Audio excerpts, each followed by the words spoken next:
本节目由含有1.6倍鲜活营养的经典冷藏鲜牛奶独家冠名播出，鲜奶喝的就是鲜活营养。一生不羁，爱自由。本节目由福特电马 Master Marquee 行业赞助播出。本节目由纯零24小时安心入住的多乐士行业赞助播出。本节目由上牌集成引领高端厨电的丰泰集成烹饪中心赞助播出。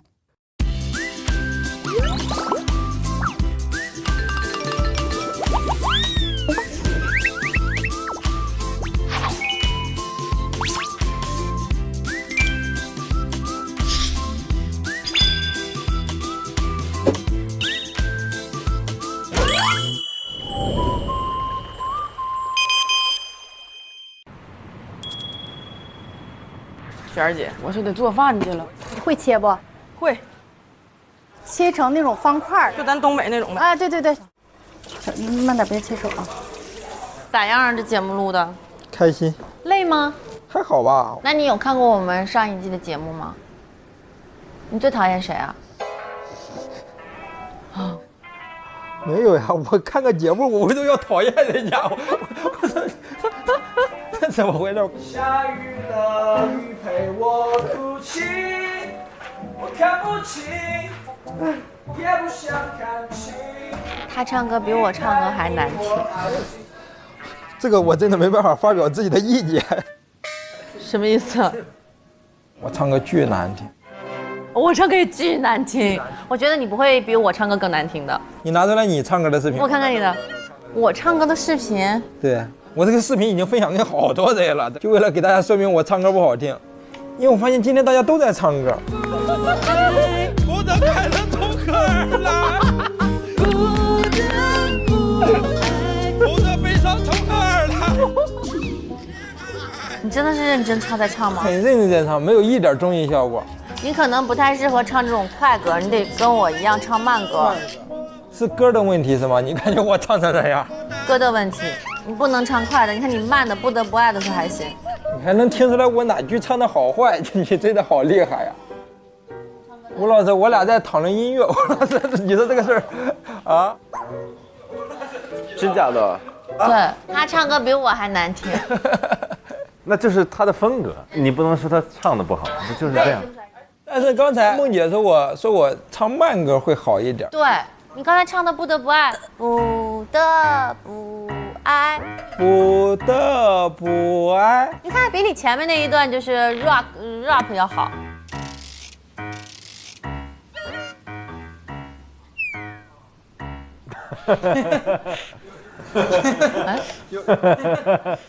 挺好，没事。我们再来一遍，不得不爱。不得不爱。哎，对，是这么唱。哎，对啊。哎，我可以教别人唱歌嘞。我也没想到，我最后是梦姐教会的。天天都需要你爱我的心思。佩佩，你吃了吗？我吃了，谢谢。陈务长，今天是我们成为务长的第一顿早餐。是的，所以我们得搭配经典鲜牛奶。它的鲜活营养是普通鲜奶的1.6倍，早餐营养到位是成为合格务长的第一步哦。干杯！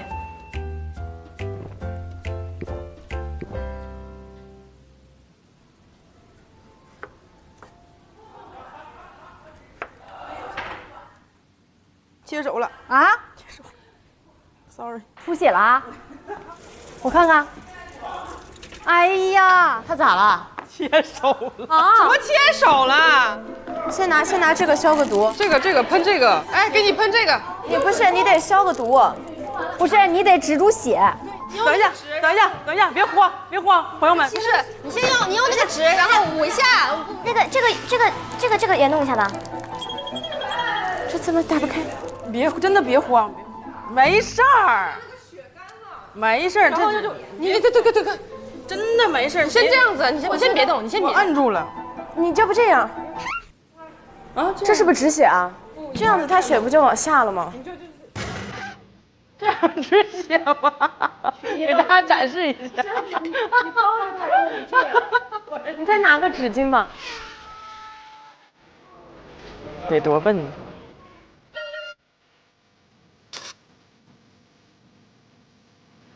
你俩在那，你看他在那。我准备好了，我准备好了，可以了。稍微你在抖，你这些整个人在哆嗦。哎，我会不会弄疼你啊？不会，真的不疼。我切的时候都不疼，你粘它有啥可疼的？包紧一点，让它止住血。干啥呢？搁这干啥呢？好了，你现在别切了，我也。你也别沾水了，这手。我不切了，我不切。对不起，璇儿姐。没事，你赶紧休息。这有啥可休息的？失血过多。快，不行了，我得休息了，这节目我录不了了。来，快好了，大酱，快补血先休息。怎么了？咋了？切了个手。没事吧？没事儿啊！快点的，不行，快点不行，一会儿愈合了，快一会儿愈合了，快打120。璇姐，哎，我会切菜，我给你切，我就会切菜，别的不。哎呀，你慢点切，我听着声音咔咔的，就没整好。我能切，其实不行，我下回还得切一把。我必须得证明一下自己。小帮妈妈都切完了，你还好吗？哎呦，不行了，我迷糊。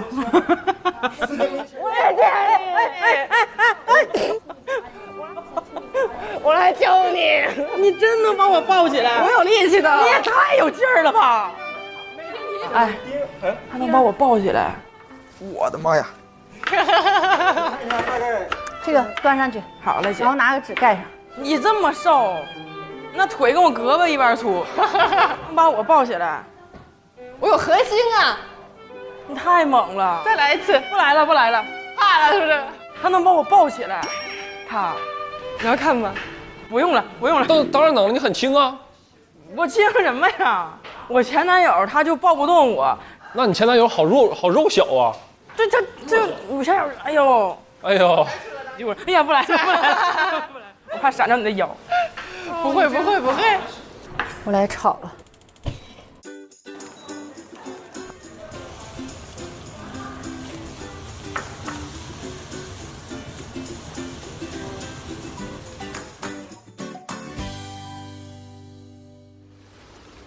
我快回去了，下雨了，下老大了，外面。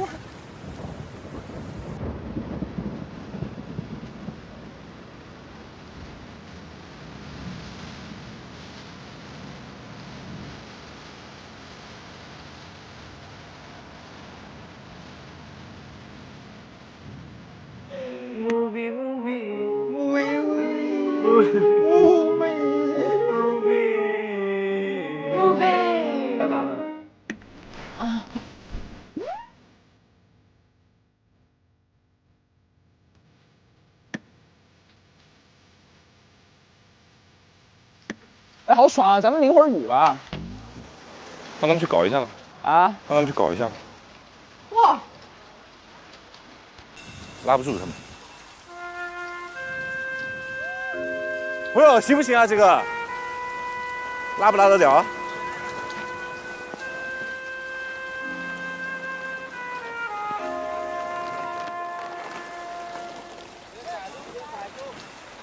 满足了淋雨的这个。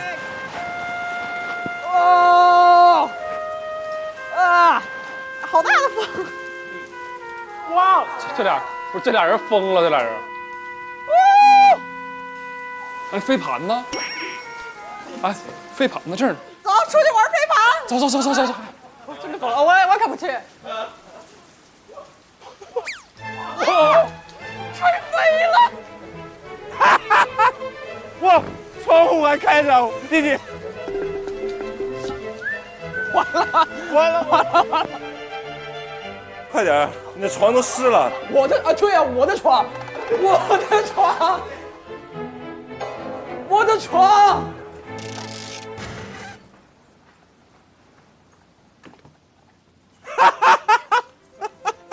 去关了去吧。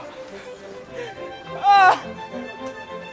等一下，别关，我拍一个。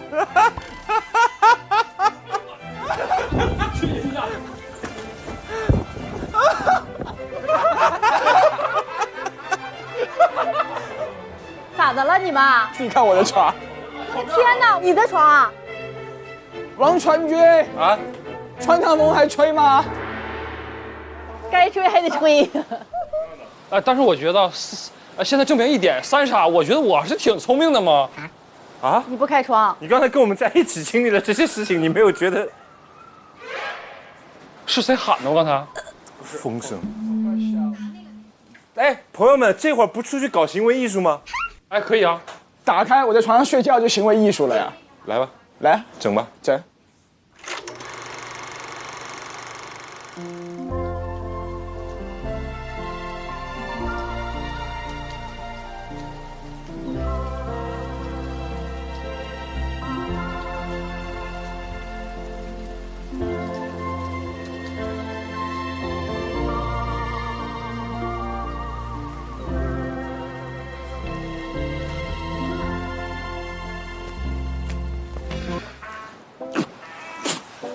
哎，这个我觉得这可能跟艺术有点没啥太直接的关系。这是病吧？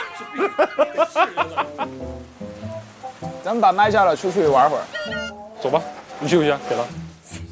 Let's go, come on, let's go， Thank you。王鹤棣他就是非要 push 你去干一些，就是你觉得哥求你了，真的是好幼稚啊，就是叔叔20年前干的事情。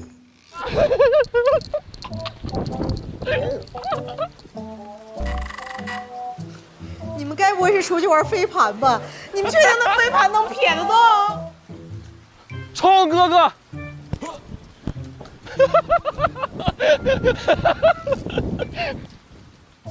你说是不是疯了？这三傻疯了，这真的是三傻，真三傻要疯，不是要疯已经疯了。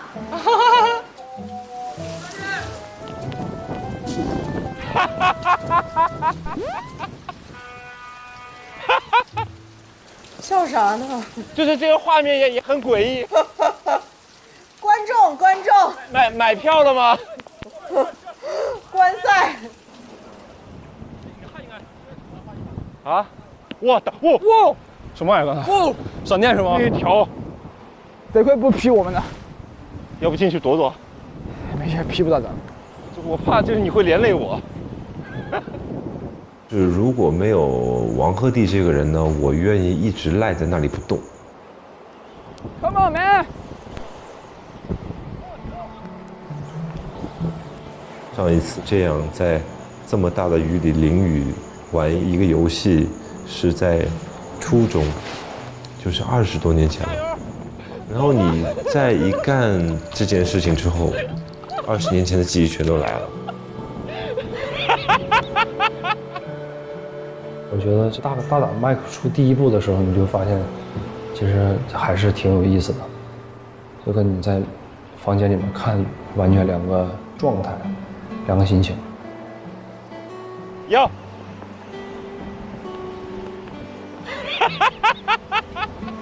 我那两哥哥一直在说是因为我带动了他们，然后来玩这个事情，但其实我一直不这么认为。我觉得就是如果没有他们，我肯定是不会干这种事情的。对，怎么说呢？我让他变年轻，他让我长大嘛。嘿，没雨了，怎么办？歇了吧，歇吧。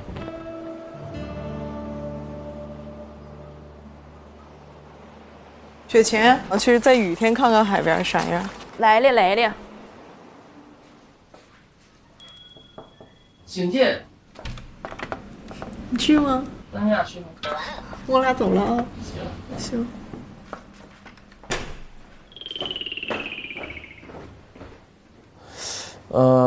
晚上的时候，辣目发了一个朋友圈，就是4张他跟王鹤棣的合照。因为我们俩也照了很多合照，所以我就等了一会儿，我想说可能等会儿就发我们俩的合照了吧。结果我等到12点也没有等到我们俩的合照。OK， 哥哥不重要了，女大不中留。哥哥挺情绪化的。我去找去，我说走啊，哥哥。完了，他说我都脱光了。完了，就是语气明显是那种想去。对，咱俩还再劝2番，没想到咱俩说那行吧。真的，我说哦，那行吧，我去找雪晴了。你俩慢点走。哎呀，哥哥来了。龙哥吧，我脚他待不住吗？他搁屋里能我躺踏实，我就不信了。这是什么戏码？咋的了，哥哥？躺不住吧？能躺住吗？那玩意儿啊！你跟我玩推拉呢？我让你来，你不来。走，去海滩教你俩冥想。I'm sorry, I'm sorry, I'm sorry, I'm sorry, I'm sorry, I'm so lonely。哎呦呦！哎呀！哎呀！哎呦呦！啊！哎呀，吓死我了，宝啊！靠你的腰还行吗？啊！拍着了吗？拍着了啊，行，拍着了。需要救护车，快点给我伞呀！咱就看看他的伞，就知道有多激烈。三整稀碎，你雪上加霜啊！你这腰啊，就为了纠正我这 I'm sorry, I'm sorry。哎呀，我身体，我的老腰。你这腰别扶我了，显得我像一个那啥。我刚才坐那一瞬间，我就脑子里啊，是我滑下去，一直到底儿。我脑子里也是。我觉得我完了，在发生那一刻，你觉得很慢。你那滑，我跟龙哥谁也追不上，我就感觉都反应不过来。我就觉得我今天必交代在这儿了。我天哪！我和哥哥坐的冥想，你躺着冥想。你怕是冥不了了，这想。哇！哎，我要不放点啥吧？你给我俩说。好，现在闭上我们的双眼。去感受我们的身体，吸气，让空气通过你的鼻腔、胸腔、膈膜。这口气有这么长吗？你膈膜是不是？到达你的腹腔，到达你的盆底肌。你猜是不是？吐气，收缩腹部。感受你的脊背一节，挺疼啊！我这脊背刚摔完就别感受了吧，一节比一节疼。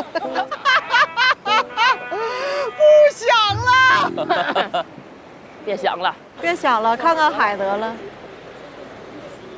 哎呀，不行，我得起来了。来了，来了，我们俩像你的护工。来了，姐。哎呀，哎呀，我们仨待在一起好快乐呀！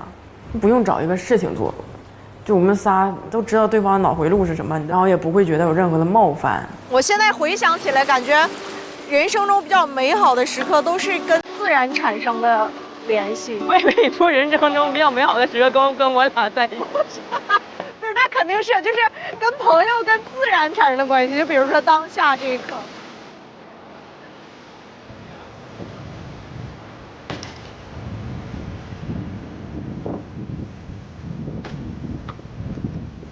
俺来到，俺来到海南，海南，很高兴，很高兴，很高兴，很高兴。哎，我也发现连谁在都学的这么像，很高兴。对对，俺来到海南，很高兴，很高兴。我也是16、17岁就开始一个人就是到处飞，就那种时候会特别想爸爸妈妈，好想。我是面试之后，就每个人就给你否定，就好想再看啊，真的啊。那天我给妈妈说我为什么干这个事情，然后我妈也会说是你自己选的，她就说那你别做了，回家。我妈也这样说，她说都是你自己选的吗？她说没有人逼你，然后我当时想好像也对哦。我说我觉得回想起来应该还对，会是很久以后的一个很好的记忆。在一个暴雨过后的天气，在海边。可能我不一定会记得李雪琴的跟头，但我会记得咱们仨一起在这儿。你一定记得。就是讲的时候，就是那天，哎，你记不记得那天咱仨看海？说啊，哪天就练习一个跟头那天啊，对，想起来了，想起来了，想起来了，他给我唱那个 I'm sorry, I'm lonely。这歌我这辈子都不会忘。都不顺呐，咱呐。妹儿，领人阶段任务，我们学习新技能，教我做饭。郝宇，任务领取成功。 OK， 做个鸡蛋吧。可以。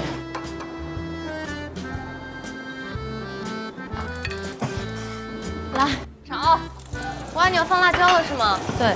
平时还怕那种什么烟会把衣服都弄得很味儿啊什么的。没关系，我们有小法宝，就是我们的方太集成烹饪中心，油烟在很低的位置就已经被吸走啦，一点油烟都跑不掉哦。而且这个是烟灶蒸烤炸一体的，它这个上面呀就是可以炒啊炖呀，然后底下这个就可以蒸和烤。按理说真的没有什么油烟味儿哈，完全没有。走吧，我们尝尝吧。好。要。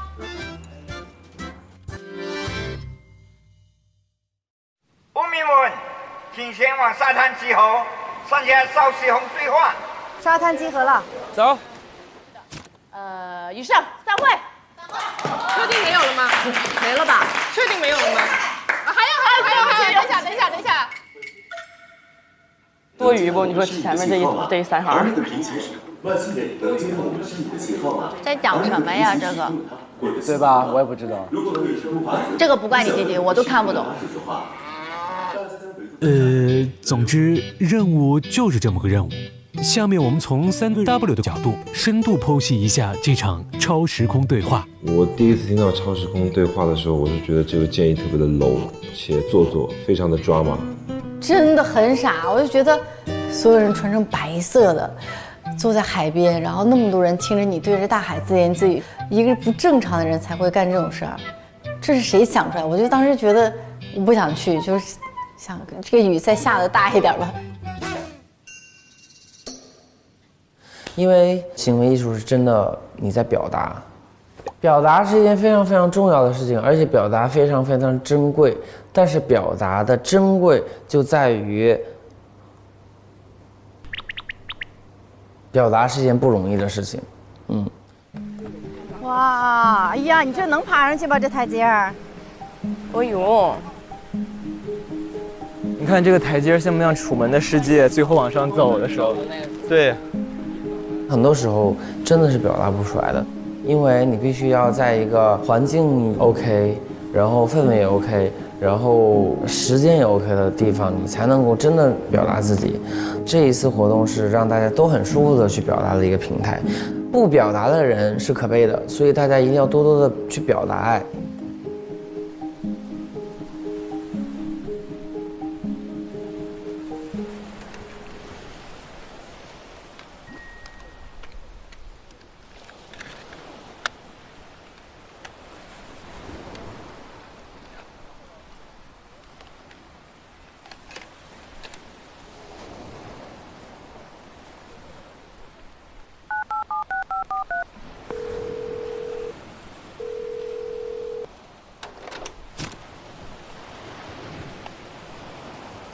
大海你好，我叫汪苏泷。很多人都会对你有不一样的理解跟看法，有人觉得你很美丽，有人觉得你很神秘，很危险。我觉得你很寂寞。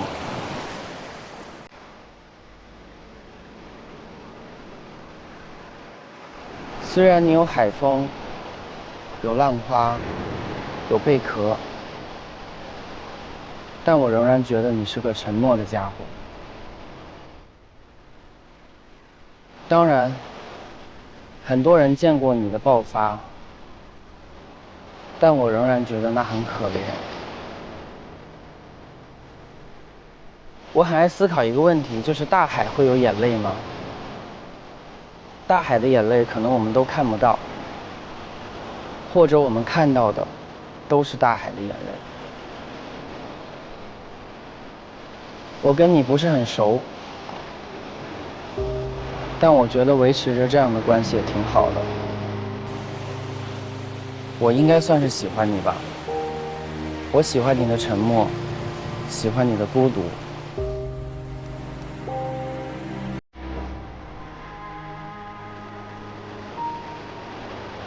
祝你快乐。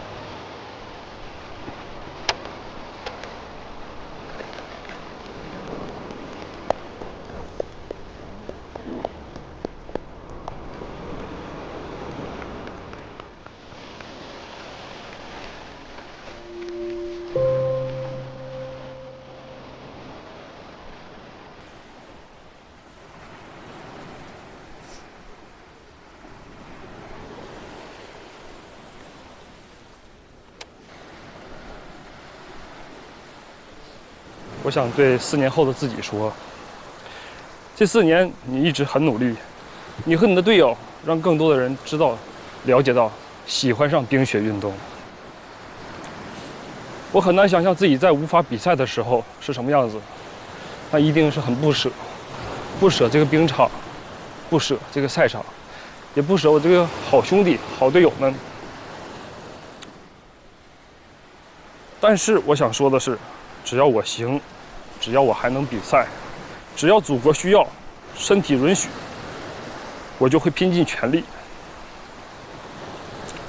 为中国的体育事业做出自己的贡献。还有，祝愿我的小队友们能够快速成长起来，加油！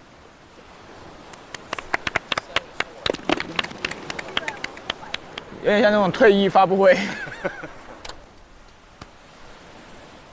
我有的时候会避开这个话题，但是没办法，这个时间离我会越来越近。如果祖国需要，我会站在为祖国可以奉献任何自己的职业，当教练也好，做陪练也好，哪怕让我当一个教兵师，我觉得我都是在为这个体育行业奉献自己的力量，这也是我最想去追求的。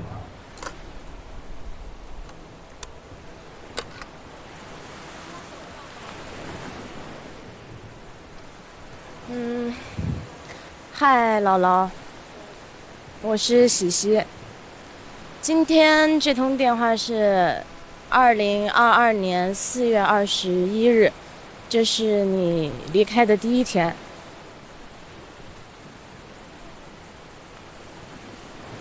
我很想念小的时候，你给我讲睡前故事，但是我还没睡着，你就已经开始打呼噜的样子。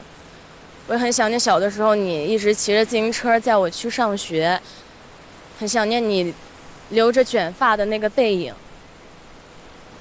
也很想念你小的时候给我包那个猪肉白菜馅儿的饺子，然后我都会为了吃你里面包的那个硬币，就尽管我吃的特别撑了，我都会把那一整盘给吃完。长大了以后呢，每一次我回家的时候，你都会给我买一大堆的巧克力，还有给我买一瓶一瓶的护手霜，因为你小的时候就摸着我的手说我小皱手，说我掌纹太重了，以后长大肯定操心的事儿、想的事儿会特别多。我觉得其实说这么多就是想跟你说，我特别想你，然后很遗憾没有那么多时间多陪你。也对不起，没能在最后那一刻赶到你的身边，用我的小皱手握着你的皱手，说：“不要害怕。”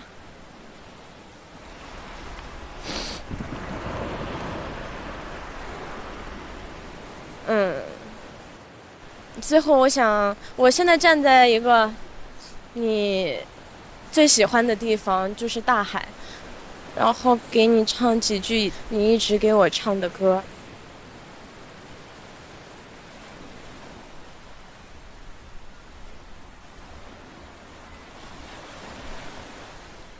大海呀大海，是我生长的地方，海浪涌，海涛汹。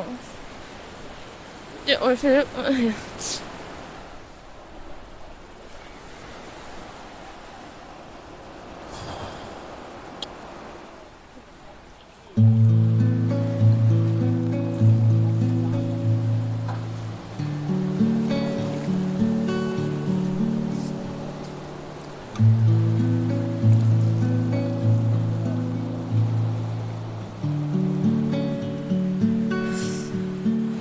我很想你，姥姥，我也很爱你。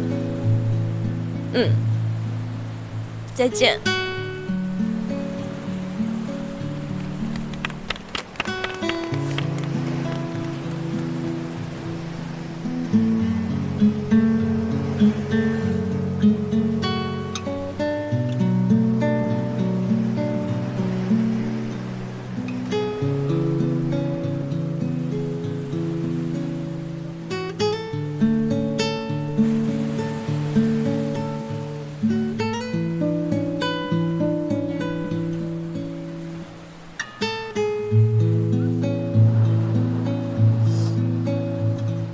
我觉得真的是就是，能打动到我的就是亲情，对啊，我今天真的是被他们的那种真挚的情感打动。Hello， 外婆，สวัสดีครับ。今天是2022年6月7号，距离我2020年12月21号离开你来中国一样，有1年半了。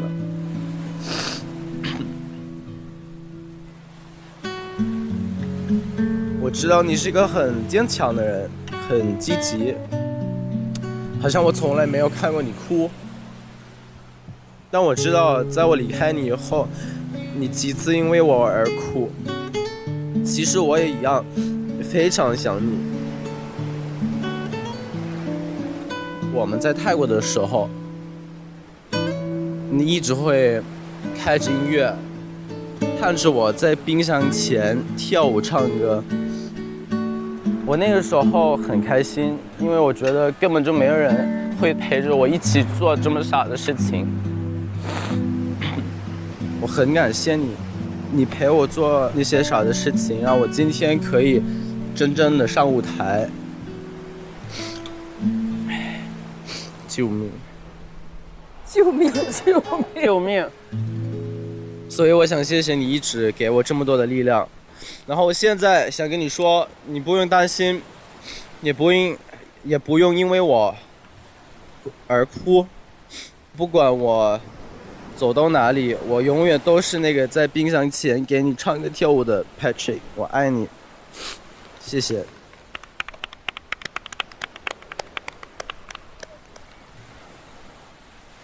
这是给24岁的妈妈写的。妈妈，你好啊！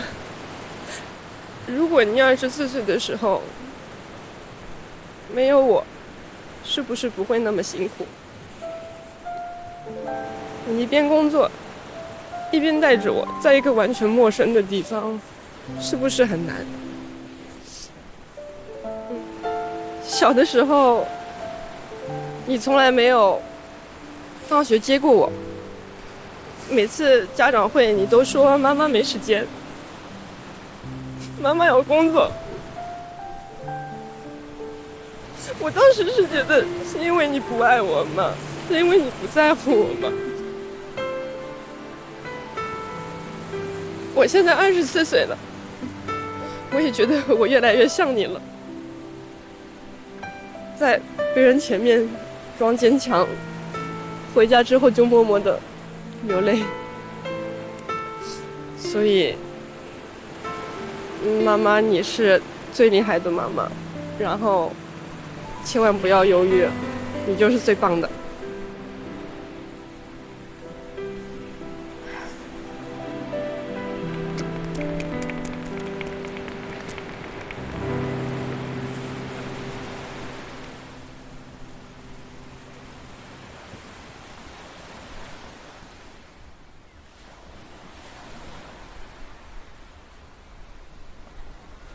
好啦，可以吗？听得见吗？哎呦，这地方好美啊！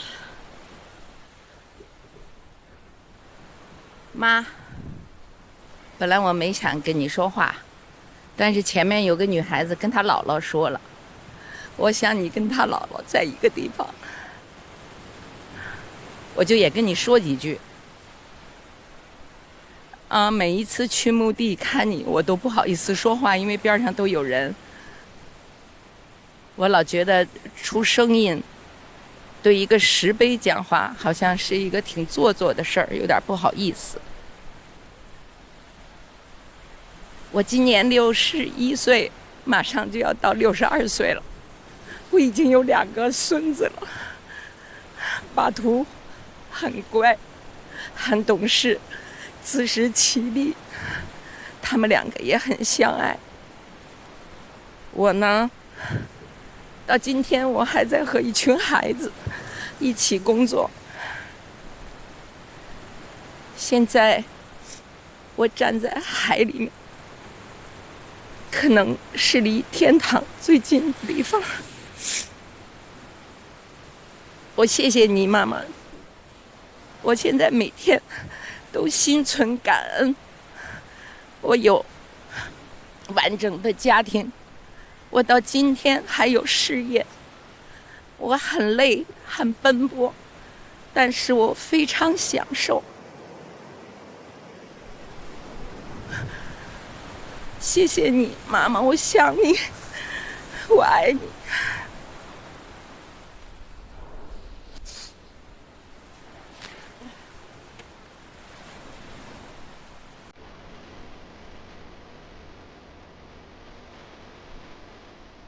我现在几乎只有在清明的时候我才会给他上香，其余的时间我不太敢想到。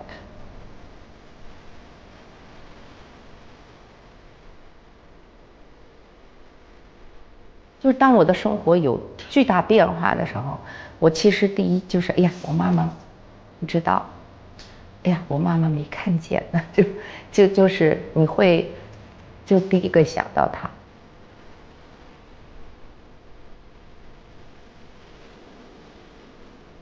我希望我的日子还是往前走的，我相信我母亲也会愿意这样，很开心的过每一天，过自己应有的日子。哎，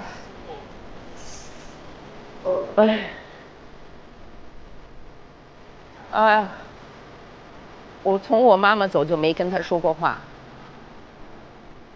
我本来都不想说，你能讲完已经很厉害了，是吧？你第二句就不行了。来吧，牵会儿你的手手。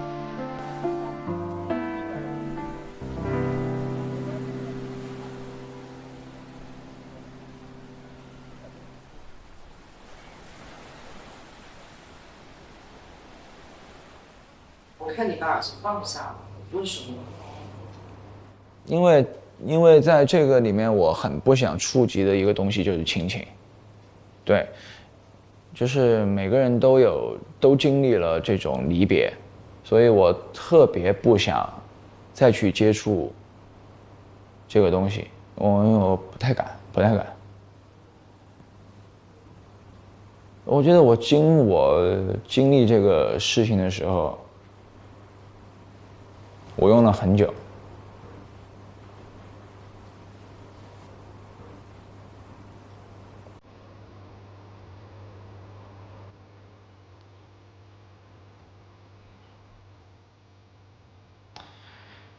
就是那个东西是会一直在你的生活中的，会一直你吃着饭你就会想到，然后你睡着觉你也会想到，你照着镜子你也会想到，然后突然有个什么事你都会想到。所以我已经花了很长的时间让这个东西过去的时候，我真的是不是很敢触及这个东西。所以他们在说的时候直接把那个耳机给摘掉。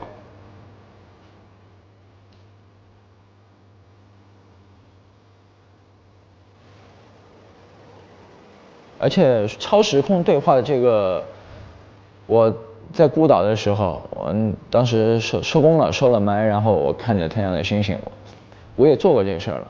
当时我没有觉得这个是一个什么超时空对话，是一个什么行为艺术，我当时就是想跟他们说说话，就是想跟他们说说话。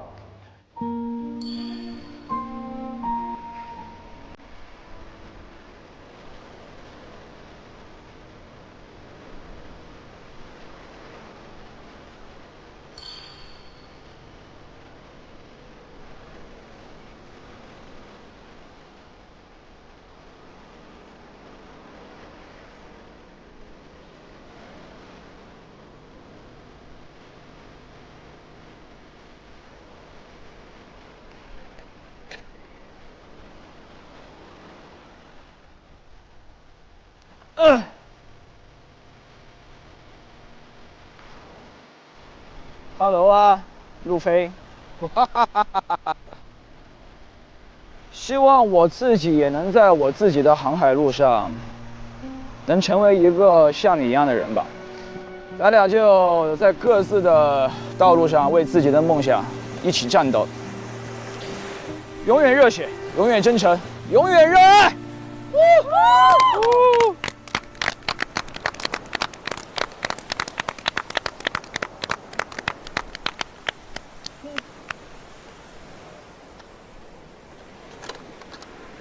然后这个，现在是开始录音，大家能听见我说话吗？听到。好。其实刚刚有听到前面就是大家说的那些话，我就又觉得好像我准备的东西格局太小了，因为我是想对2021年的自己说一些话。因为其实，在18年、19年是我人生中最晦暗的2年。你是一个那么喜欢交朋友的人，但是在这2年间认识了新的艺人的时候，你就会觉得人家好像不愿意和你交朋友，人家会觉得只要靠在你的边上，就好像是趟了一趟浑水一样。也的确是从那个时候开始，有很多人知道你，但是知道你的人基本上都不喜欢你，所以其实你是一度怀疑为什么你会把自己的生活变成这个样子。但是来到了2021年，你真的非常感谢50公里桃花坞这个项目可以选择你，在你被那么多节目拒绝、被退货的时候，这个节目依然可以挺你。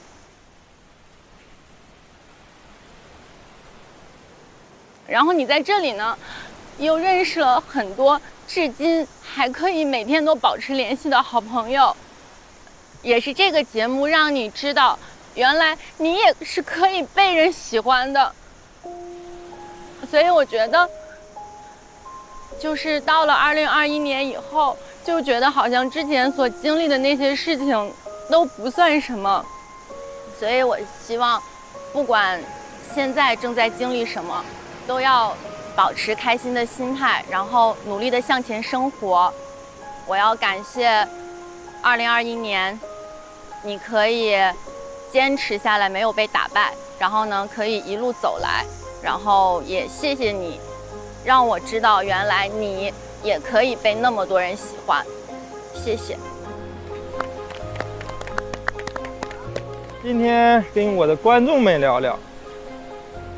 其实最近可能会有些焦虑，因为脱口秀大会又要开始了。有人问我今年的目标是什么，我当时想了很久，我说可能就是不要让喜欢我的观众，任何一个观众对我失望。我保证这是我最不好笑的一次跟你们对话，下次一定会好笑，谢谢。好笑，好笑，好笑啊，好笑。Hello，10年后的李佳琦，你好。现在的你呢，已经37岁了，拥有幸福的家庭了吗？如果有的话，很好啊；如果没有的话，也没有关系，因为只要是经历，都可以学习。也希望你的内在依旧纯净和真诚，没有成为你讨厌的那种样子。最后记住，你想做什么就去做，什么时候都不晚。27岁的李佳琦。我想对2018年的得体小费说，眼镜和刘海也不应该成为别人喜欢你的一个标准。4年后，今天站在这儿的小费，你不也一样戴了一个黑框眼镜吗？但是跟以前不一样的是，现在你戴眼镜完全出于你自己喜欢和不喜欢，想摘就摘，无惧其他。写给我的神交，最伟大的钢琴家Franz Liszt 先生，我是那么的钦佩你的智慧、灵感、品味，以及你的思想和灵魂。我幻想着你在150年前的一片海域上，接收到我现在给你发出的这个致敬。那么我也想引用你写《爱之梦》的那段诗：爱吧，能爱多久，愿爱多久，就爱多久吧。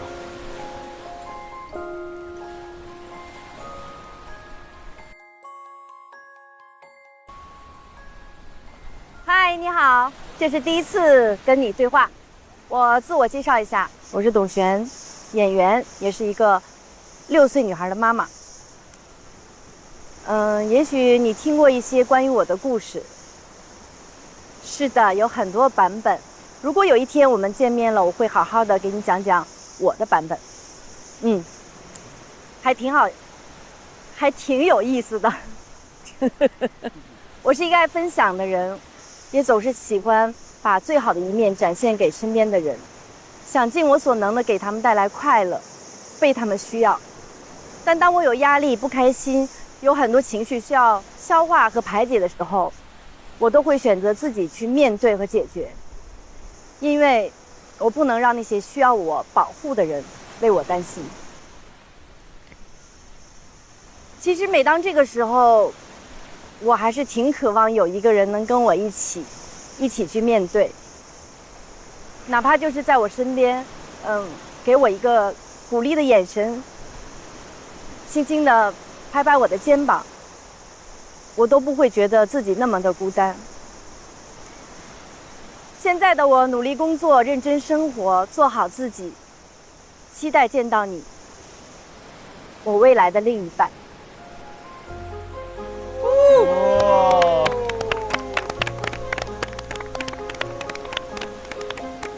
快了，马上来了，在路上打车呢，有点堵车。就是很奇怪的一个事儿，就是在生活中是不可能有这样的行为，但是你做完之后又觉得哎还不错，是真的是你可以更了解你心里最柔软的那一部分在哪儿。不是，我本来是情绪很稳定的，然后就被你们搞得我现在又挺好的，挺好的。你这个特别真诚，特别好。还是搞晚会吧。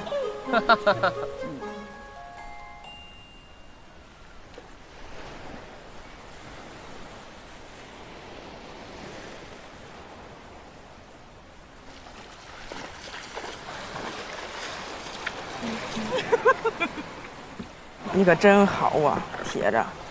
那我们还是慢一点吧。我要死了，我害怕。哎呀，好了好了，这样，子弹，子弹，开始了，开始吧。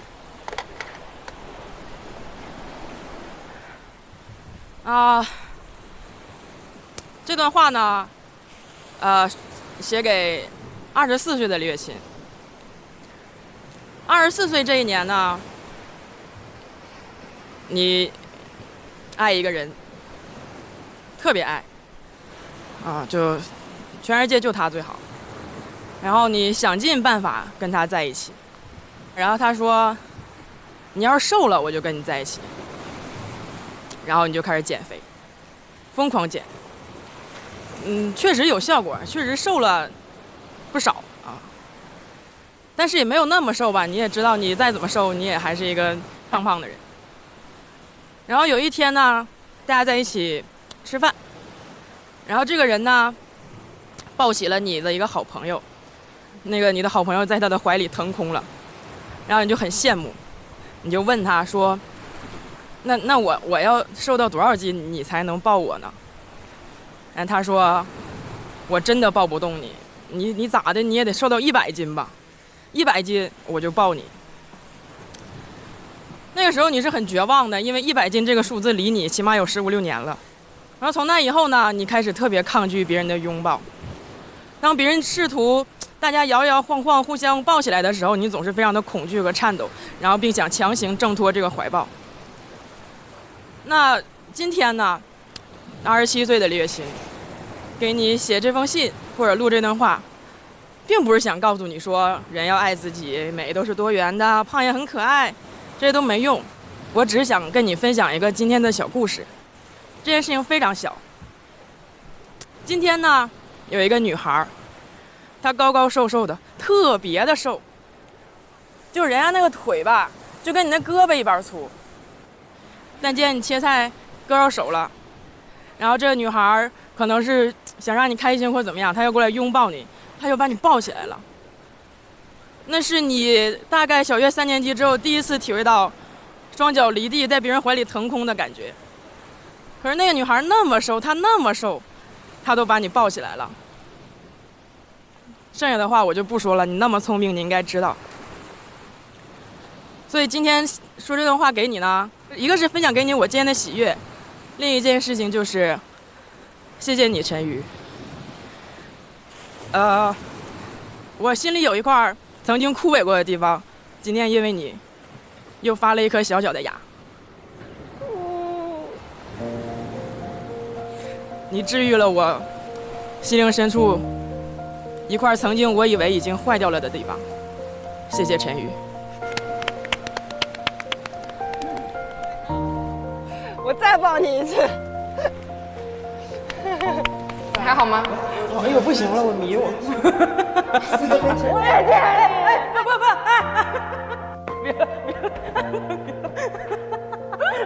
我来救你！你真能把我抱起来？我有力气的。你也太有劲儿了吧！他这么瘦，他都能把我抱起来，那不是我的问题，对不对？不是，不是。他让我觉得我可以被抱起来，那不就意味着我是可以被喜欢和爱的？快来个人给我搀下来，来！我这不得给你抱下来呀！公主吧，得找人把你抱下来。怕吗？哎呀妈呀！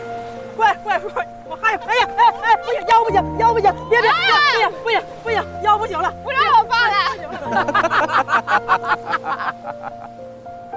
我们有的时候不要太强迫自己，也不要太为难自己，因为我们可以做一个没那么优秀，也没那么努力的普通人。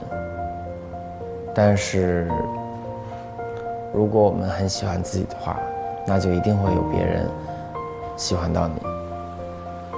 救命！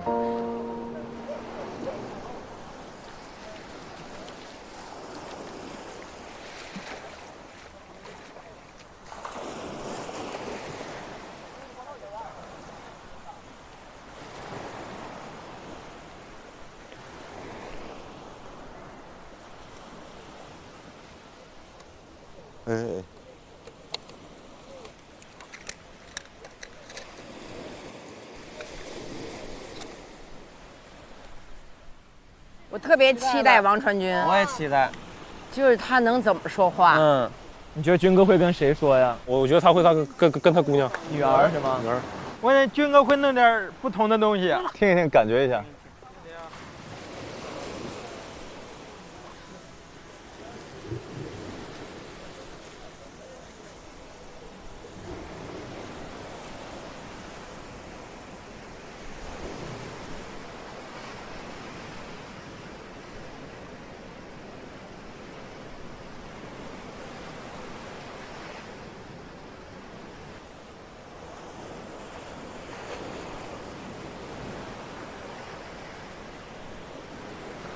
酷，还得军儿哥呀。这有点像对着大自然说的感觉，有吗？对，有一点点像冥想的某一步。对。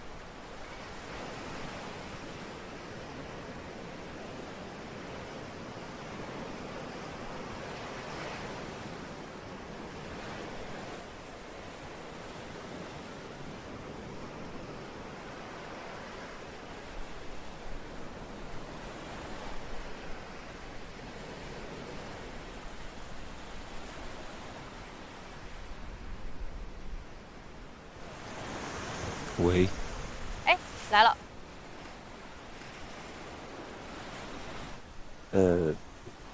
这段话是要送给1年以后的桃花坞。哇，不确定那个时候你还会在，可能你被拆了，但是我们这些人都来过。刚才用了其实不到1分钟的时间，想跟大家一起听一听大海的声音。我们好像做到了，但好像大家也很在猜想我到底要干什么。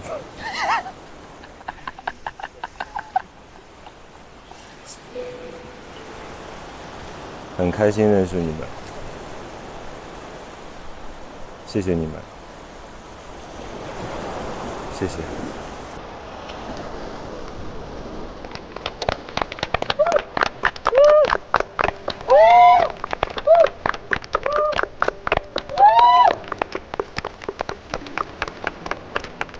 最后祝大家早安、午安、晚安。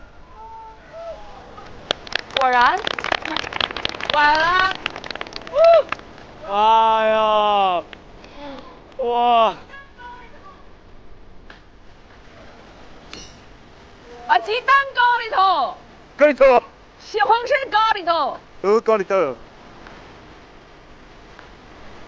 我非常感谢他们，非常感谢他们，因为我是在那个当下才想起说，我说我想感谢，我可能这话是想对桃花坞说的，但是成就这件事情的，除了这个地方之外，是人。最后在你生命中留下所有痕迹的，都是故事的、记忆的，全都是人。哎，我说哈喽啊，路费的时候你笑得好大声，你都听见了。哈喽啊，路费。哎。哎呀！哇，你这个腰这么厉害，这么厉害，对，因为今天摔了嘛。黄呀！我得赶快去给你买那个腰带。贴了，我贴了刀呀。必须勒板带。但我没有。替你支撑。朱大将。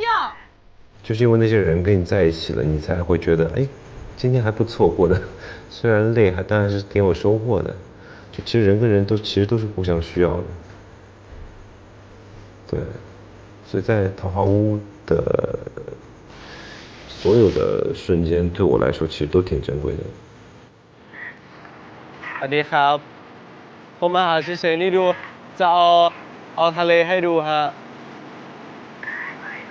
สวยไหม我觉得这个项目呢是一个我特别喜欢的项目，因为我觉得我们每一个人可以给大家看我们的 low 的时候是咋样的，我也觉得挺好的，因为也不是一直很嗨，这个有很多真诚。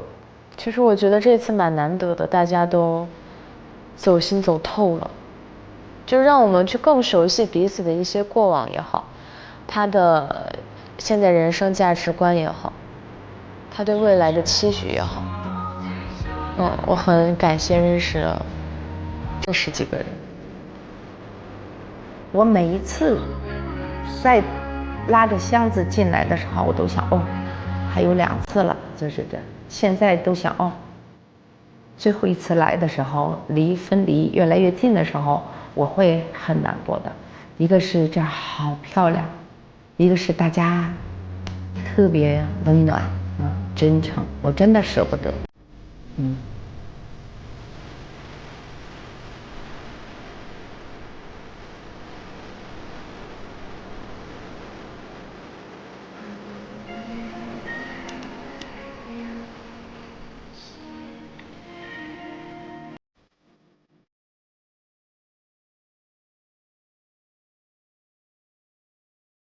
本节目由含有1.6倍鲜活营养的经典冷藏鲜牛奶独家冠名播出，鲜奶喝的就是鲜活营养。花火海岸乐队，哇！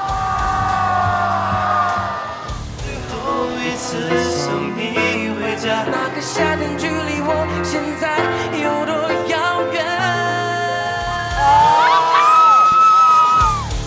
今天是我们3傻串8开业的日子，感谢大家今天的捧场。你的笔不行。这可不太急，恭喜他们开业！我现在在这儿也宣布，我们的音乐创世营店。我们还请到了圈内好友。真是啊，真的是千玺吗？今天这个团建大日，让他们看看什么才是龙头企业。刚才看了看刘亦菲的仿妆，我谢谢你。但是有一个问题，我是红绿色盲，我找不到哪个是腮红。这是我人生中第一次见到活的色盲。你最近10年见到我活人见是这种吗？今天放逐的规则，这一次都是暗投。要不投梦姐吧？别投我，大家都投孟子怡。这一票有点出乎我的意料了。谁？梦姐，我有看到一个新闻，就是说你那个戏演的特别好，然后眼里含着眼泪，那个就是还是有点演技的吧？这真的不是眼药水哈。当然不是。我当时看来桃花路这个崎岖，我说这就是和我当初来这个节目的路是一样的呀。这一路你走了太久。骑马来。我可以这么说，在这个人群当中脱颖而出。就像一个从巅峰下来的人，老给这个新人说：“我以前的不是我给你吹。”好汉不提当年勇吧。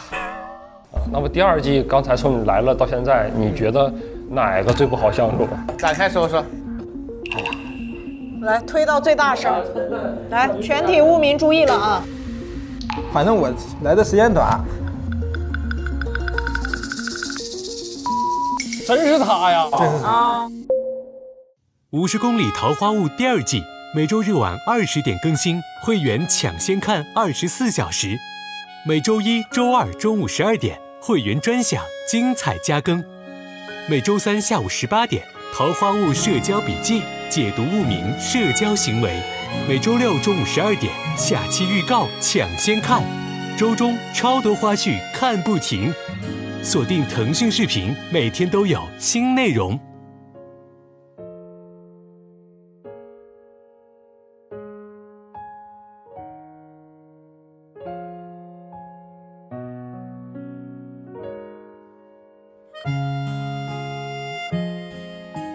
微信搜一搜，搜索50公里桃花坞，查看更多精彩。腾讯视频 TV 版、极光 TV 同步播出，大屏观看更畅快。关注腾讯视频 VIP 微信公众号，可参与抽会员。腾讯极光投影陪你享受海边风景。感谢腾讯新闻、腾讯微视、腾讯娱乐对本节目的大力支持。上微博参与50公里桃花坞话题讨论，分享你的桃花坞观后感。更多精彩内容尽在新浪娱乐微博综艺、新浪综艺。学外语看世界，用网易有道词典 APP。讯飞输入法 AI 语音输入，聊天打字快3倍。上百度百科看短视频，快速了解50公里桃花坞。上知乎搜50公里桃花坞2，和知乎答主一起热聊节目话题。界面新闻与美好价值创造者同行。看新闻用 Zucker 关注最新节目资讯。每周1、周2中午12点，桃花坞今日不营业，惊喜加更。